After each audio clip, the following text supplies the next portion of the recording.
நாடு முழுக்க அவசர நிலை சட்டம் மக்களை அல்லாடச் செய்து கொண்டிருக்கிறது. பாரத பிரதமரின் இந்த அதிகார புயல் வீசி நாடே புழுதிமேடாக்கி கொண்டிருக்கிறது. ஆனால் நம் தமிழகத்தில் அது நடக்காது. ஏன்? காரணம் நம் தலைவர் அவர்கள். பிரதமரின் சர்வாதிகாரம் எமர்ஜென்சி என்கிற பெயரில் இந்தியாவை சிதைத்துக் கொண்டிருக்கிறது.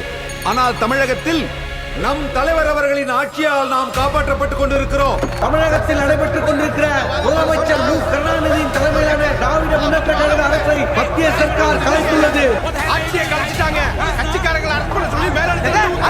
கழகத்தோட உடன்பிறப்புனா யாருக்கும் பயப்பட மாட்டேன்.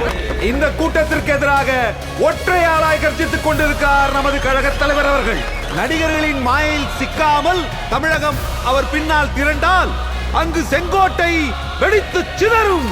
இந்த ஆட்சியை கலைச்சிட்டாங்கல்ல, கவர்மெண்ட்டுக்கு அகேன்ஸ்டா ஏதாவது பண்ணிடுவாங்க. எல்லா கட்சிக்கார ஃபெலோஸ் அரெஸ்ட் பண்ணிட்டாங்க மேன். ஏதோ மிஸ் ஆக்டா யார் எங்க இருக்கானே தெரியல, யாரும் வெளியே விட மாட்டாங்க மேன். கருணாநிதி புள்ள ஸ்டாலினே தூக்கிட்டாங்களாம்.